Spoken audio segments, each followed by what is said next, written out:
May Bagong food. tangkiyo. Yan. Oo. Luma ko itong simba. So guys, dito kami mag-demo kami ng paano magpatay ng puy.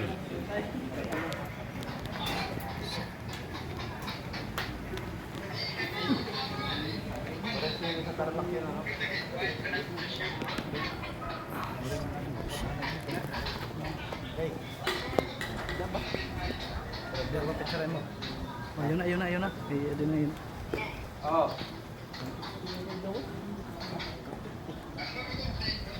Magdidemo tayo ng paano gumamit ng fire extinguisher para patayin yung apoy.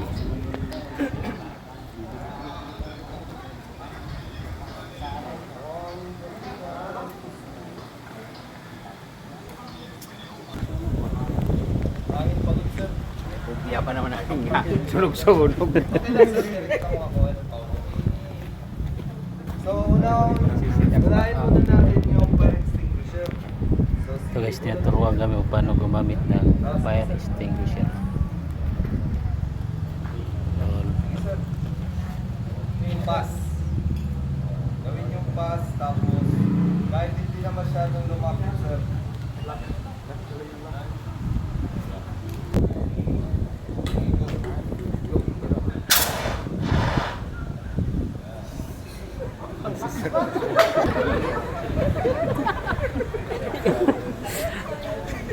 Ganito hangin. Lamang may alam. Alam papunta rin yung hangin. Oo, hangin.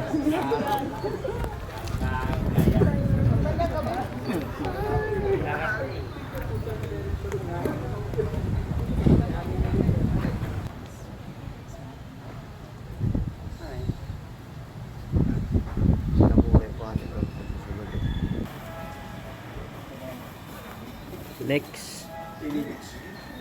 Next sir, next.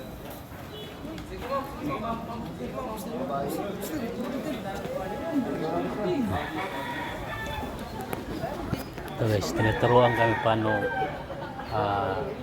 magpatay ng apoy gamit yung extinguisher.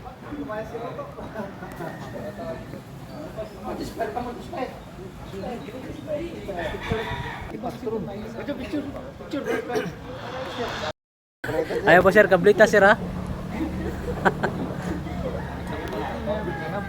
Oo. Man. Lalagyan. May stock ng ano. Okay, chemical na lang.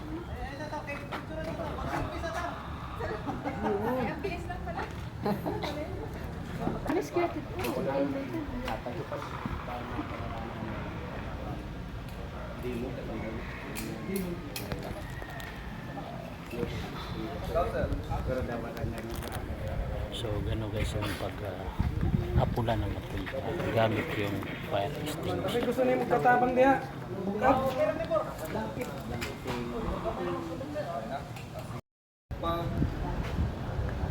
Sa mga ganitong senaryo, i-consider natin yung hangin. Dapat nalikod tayo palagi. Tapos para ma-protect yung kamay natin, kung wala tayong gloves, pwede naman ganyan yung paghawak. Loob.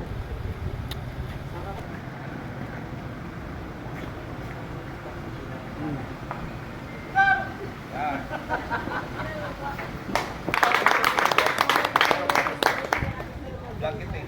Meron pa? Ha? Sir, okay na?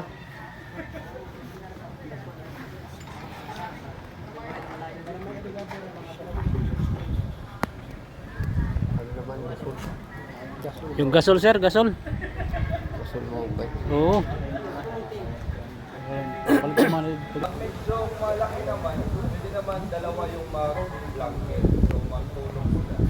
Spread lang yung cloth. Dapat yung cloth din medyo makapal. Hindi yung manipis, baka masunog lang agad. Kahit basa kasi pag manipis, masusunog ka agad. Kasi masyado nang mainit yung metal. Okay? So yun lang po yung blanketing at saka yung operation ng fire extinguisher. Maraming salamat po sa